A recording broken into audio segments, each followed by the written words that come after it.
ಹುಟ್ಟಿದರೆ ಕನ್ನಡ ನಾಡಲು ಹುಟ್ಟಬೇಕು, ಮೆಟ್ಟಿದರೆ ಕನ್ನಡ ಮಣ್ಣ ಮೆಟ್ಟಬೇಕು. ನಮಸ್ಕಾರ, ಎಲ್ರಿಗೂ ಸ್ವಾಗತ. ಹೊಸ ದೆವ್ವದ ಕಥೆಯೊಂದಿಗೆ ಎಲ್ಲರೂ ಚೆನ್ನಾಗಿದ್ದೀರಾ ಅಂತ ಅಂದ್ಕೊಂಡಿದ್ದೀನಿ. ಈ ಒಂದು ಕಥೆ ಆ್ಯಕ್ಚುಲಿ ನಡೆದಿರೋದು ಬಂದ್ಬಿಟ್ಟು ಮಂಗಳೂರು ಹತ್ರ ಒಂದು ಚಿಕ್ಕ ಊರಾದಂತಹ ಮಂಗಳೂರಲ್ಲಿ, ಅಂದರೆ ಮಂಗಳೂರಿಗೆ ಇದು ಒಂದು ಸ್ವಲ್ಪ ಸಮೀಪ ಅಥವಾ ಒಂಚೂರು ಹಿಂದೆ ಅಂತಲೇ ಹೇಳ್ಬೋದು. ಸೊ ಆ ಒಂದು ಊರ ಹೆಸರೇ ನರಸೀಪುರ ಅಂತ ಹೇಳಿ. ಸೊ ಈ ಒಂದು ಊರು ತುಂಬಾ ಚಿಕ್ಕದು, ಒಂಥರ ಹಳ್ಳಿಗಿನ ತುಂಬಾ ಚಿಕ್ಕ ಊರು ಅಂತಲೇ ಹೇಳ್ಬೋದು.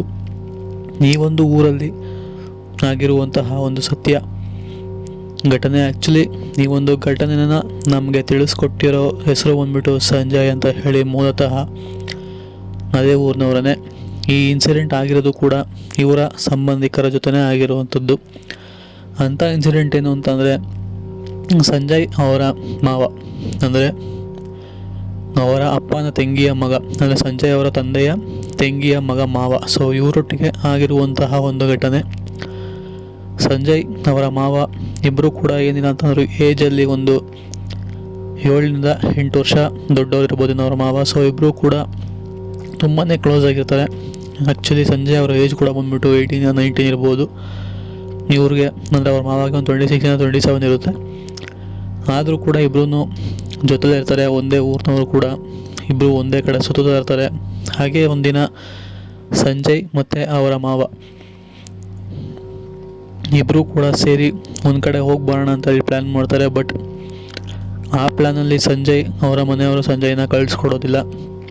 ಸರಿ ಬಿಡು, ಹೋಗೋದಾದರೆ ಒಬ್ಬನೇ ಹೋಗಿ ಬರ್ತೀನಿ ಅಂತ ಹೇಳಿ ಸಂಜಯ್ ಅವರ ಮಾವ ಒಬ್ಬನೇ ಯಾರೂ ಇಲ್ದಲೇ ಅವನ ಗಾಡಿನ ಎತ್ಕೊಂಡು ಆ ಒಂದು ಜಾಗಕ್ಕೆ ಹೋಗಿ ಬರಬೇಕು ಅಂತ ಅಂದ್ಕೊಂಡಿರ್ತಾನಲ್ಲ. ಸೊ ಆ ಒಂದು ಜಾಗಕ್ಕೆ ಹೋಗಿ ಬರ್ತಾನೆ. ಹೋಗಿ ಬಂದ ನಂತರ 1 ವಾರ 2 ವಾರ ಎಲ್ಲನೂ ಕೂಡ ಚೆನ್ನಾಗೇ ಇರುತ್ತೆ. ಅದಾದಮೇಲೆ ಇದ್ದಕ್ಕಿದ್ದಂಗೆ ಸಂಜಯ್ ಅವರ ಮಾವ ಇದಾರಲ್ಲ, ಸೊ ಅವ್ರಿಗೆ ಹುಷಾರು ತಪ್ತಾರೆ. ಸರಿ, ಹೀಗೆ ಎಲ್ಲ ಹುಷಾರು ತಪ್ಪಿರಬೇಕು ಅಂತ ಹೇಳಿ ಹೋಗಿ ಹಾಸ್ಪಿಟ್ಲಿಗೆ ತೋರಿಸ್ಕೊಂಬರ್ತಾರೆ. ಆ ಸಮಯದಲ್ಲಿ ಅವರು ಸರಿ ಹೋಗ್ತಾರೆ, ಹೋಗಿ ತೋರಿಸ್ಕೊಂಬಂದ್ಮೇಲೆ. ಸೊ ಇದೇ ಥರ ರಿಪೀಟ್ ಮಾಡ್ತಾನೆ ಇರ್ತಾರೆ. ಒಂದು ವಾರ 2 ವಾರ 3 ವಾರ, ಅಂದರೆ ವಾರನೂ ಹುಷಾರು ತಪ್ತಾನೆ ಇರ್ತಾರೆ.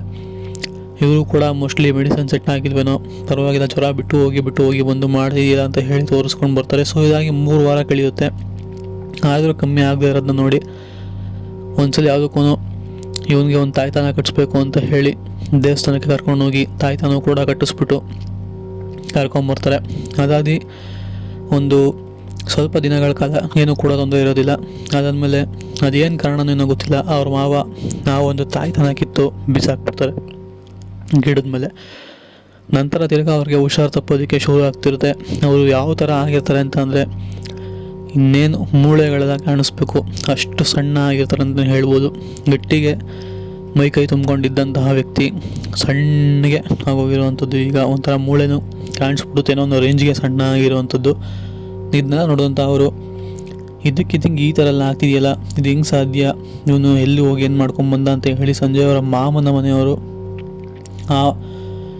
ಈ ಒಂದು ಘಟನೆನ ತಿಳ್ಕೊಬೇಕು ಅಥವಾ ಇವನು ಏನು ನೋಡಿ ಎದುರ್ಕೊಂಡಿದ್ದಾನೆ ಅಂತ ಹೇಳಿ ತಿಳ್ಕೊಳ್ಳೋದಕ್ಕೋಸ್ಕರ ಸಂಜಯ್ನ ಕೇಳ್ತಾರೆ, ಈ ಥರ ನೀನು ಇದರ ಒಟ್ಟಿಗೆ ಹೋಗಿದ್ರ ಅಂತ ಹೇಳಿ. ಅದಕ್ಕೆ ಸಂಜಯ್ ಆವಾಗ ಆಗಿರೋಂಥ ಇನ್ಸಿಡೆಂಟ್ನ ಹೇಳ್ತಾನೆ, ಇಲ್ಲ, ನಾನು ಮತ್ತು ಇವರು ಸೇರಿ ಆ ಒಂದು ನರಸೀಪುರ ಇನ್ನೊಂದು ಸ್ವಲ್ಪ ಮುಂದೆ ಒಂದು 30-40 ಕಿಲೋಮೀಟ್ರ್ ದೂರದಲ್ಲಿರುವಂತಹ ಒಂದು ಬೆಟ್ಟ, ಆ ಒಂದು ಬೆಟ್ಟದ ಮೇಲೆ ಹೋಗಿ ಸ್ವಲ್ಪ ಹೊತ್ತು ಟೈಮ್ ಸ್ಪೆಂಡ್ ಮಾಡಿ ಬರೋಣ ಅಂತ ಹೇಳಿ ಅಂದ್ಕೊಂಡಿದ್ವಿ. ಆ ಬೆಟ್ಟಕ್ಕೆ ನಮ್ಮನೆಯವರು ಬಿಡಲಿಲ್ಲ, ಅಲ್ಲಿ ಇವರೊಬ್ಬರೇ ಹೋದರು ಅಂತ ಹೇಳಿರುವಂಥದ್ದು. ಸೊ ಒಬ್ಬನೇ ಹೋಗಿ ಆ ಬೆಟ್ಟದ ಮೇಲೆ ಟೈಮ್ ಸ್ಪೆಂಡ್ ಮಾಡೋದಕ್ಕಾದರೂ ಸಾಧ್ಯನಾ ಅಂತ ಹೇಳಿ ಅವರಿಗೆ ಸ್ವಲ್ಪ ಡೌಟ್ ಬರುತ್ತೆ. ಸರಿ, ಅದು ಯಾವ ಬೆಟ್ಟ ಅಂತ ಹೋಗಿ ಆ ಒಂದು ಬೆಟ್ಟನೆಲ್ಲ ನೋಡಿಕೊಂಡು ಆಮೇಲೆ ಸುತ್ತಮುತ್ತ ಇರುವಂಥವ್ರ ಹತ್ರ ಎಲ್ಲ ವಿಷಯನ ವಿಚಾರಿಸ್ತಾರೆ. ಈ ಬೆಟ್ಟದ ಹತ್ರ ಏನಾದ್ರು ಇದೆಯಾ ಇನ್ಸಿಡೆಂಟು, ಯಾಕೆ ಏನು ಅಂತ ಎಲ್ಲ ವಿಚಾರಿಸ್ಕೊತಾರೆ ಮನೆಯವರು. ಆವಾಗ ಅವ್ರಿಗೆ ಗೊತ್ತಾಗುವಂಥ ಇನ್ಸಿಡೆಂಟು, ಆ ಒಂದು ಬೆಟ್ಟದಿಂದ ಸುಮಾರು ಜನ ಕೆಳಗೆ ಬಿದ್ದು ಆತ್ಮಹತ್ಯೆ ಮಾಡ್ಕೊಂಡಿರುವಂಥದ್ದು. ಸೊ ಅದರಲ್ಲಿ ಅವರ ಆತ್ಮಗಳೆಲ್ಲನೂ ಕೂಡ ಅಲ್ಲೇ ಇರುವಂಥದ್ದು. ಅಲ್ಲಿಗೆ ಯಾರೇ ಹೋಗಿ ಬಂದರೂ ಕೂಡ ಅವ್ರನ್ನ ಫುಲ್ಲು ಒಂಥರ ನೆಗೆಟಿವ್ ಎನರ್ಜಿನೇ ತುಂಬಿಕೊಳ್ಳೋದು. ಅವ್ರ ಹತ್ರ ಏನೇ ಆದರೂ ಕೂಡ ಆ ಮನುಷ್ಯನಿಗೆ ಏನು ಮಾಡೋಕ್ಕೂ ಕೂಡ ಆಸಕ್ತಿ ನೀಡೋದಿಲ್ಲ. ಅವನಿಗೆ ಗಾಯ ಮಾಡ್ಕೊಳ್ಳೋದು ಅಥವಾ ಬರೀ ನೆಗೆಟಿವ್ ಆಗಿ ಆಗುವಂಥದ್ದನ್ನೆಲ್ಲ ಆ ಒಂದು ಬೆಟ್ಟಕ್ಕೆ ಹೋಗಿ ಬಂದಮೇಲೆ ಅನುಭವಿಸ್ತಾರೆ. ಇದಕ್ಕೆಲ್ಲ ಇರುವಂಥದ್ದು ಒಂದೇ ರೀಸನ್ನು. ಮತ್ತು ಆ ಬೆಟ್ಟದ ಹತ್ರ ಹೋಗಿ ಅವನಿಗೆ ಪೂಜೆ ಮಾಡಿಸ್ಬಿಟ್ಟು ವಾಪಸ್ ಕರ್ಕೊಂಬರ್ಬೇಕು ಅಂತ ಹೇಳಿ ಆ ಒಂದು ಊರಿನವರು ಹೇಳ್ತಾರೆ. ಸರಿ, ಇವರು ಕೂಡ ಸಂಜಯ್ ಅವರ ಮಾವನ ಮನೆಯವರು ಕೂಡ ಆ ವಿಷಯನ ತಿಳ್ಕೊಂಬಂದು ಅವ್ರ ಮಾವನ ಹತ್ರ ಮಾತಾಡಬೇಕಾದ್ರೆ ಅವರು ಕೂಡ ಹೌದು ಹೋಗಿದ್ದೆ, ಬೆಟ್ಟದ ಮೇಲೆ ಟೈಮ್ ಸ್ಪೆಂಡ್ ಮಾಡಿ ಬಂದೆ, ಬರಬೇಕಾದ್ರೆ ಚೆನ್ನಾಗಿತ್ತು ಅಂತ, ಏನು ತೊಂದರೆ ಆಗಿಲ್ಲ ಅಂತ ಹೇಳ್ತಾರೆ.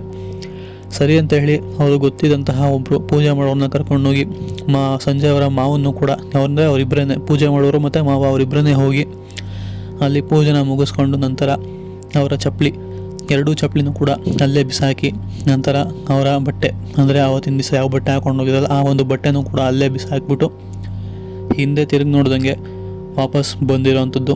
ಅದಾದಮೇಲೆ ಈಗ ಸಂಜಯ್ ಮತ್ತು ಅವರ ಮಾವ ಇಬ್ಬರು ಕೂಡ ಚೆನ್ನಾಗಿದ್ದಾರೆ, ಇವಾಗ ರಿಕವರಿ ಕೂಡ ಆಗ್ತಿದ್ದಾರೆ ಸಂಜಯ್ ಅವರ ಮಾವ ಅಂತ ನಮಗೆ ತಿಳಿಸ್ಕೊಟ್ಟಿರುವಂಥದ್ದು. ಸೊ ಇದಾಗಿತ್ತು ಕತೆ. ಹೇಗಿತ್ತು ಕತೆ ಅಂತ ಹೇಳಿ ಕಾಮೆಂಟ್ ಮಾಡಿ. ಹಾಗೆ ವಿಡಿಯೋ ಇಷ್ಟ ಆಗಿದ್ರೆ ಲೈಕ್ ಮಾಡಿ, ಶೇರ್ ಮಾಡಿ. ಇನ್ನು ನಮ್ಮ ಯೂಟ್ಯೂಬ್ ಚಾನಲ್ ಸಬ್ಸ್ಕ್ರೈಬ್ ಆಗಿ ನಾನು ಸಬ್ಸ್ಕ್ರೈಬ್ ಮಾಡ್ಕೊಳ್ಳಿ. ಸಿಗೋಣ ಮತ್ತೊಂದು ವಿಡಿಯೋಗೆ. Take care, good bye.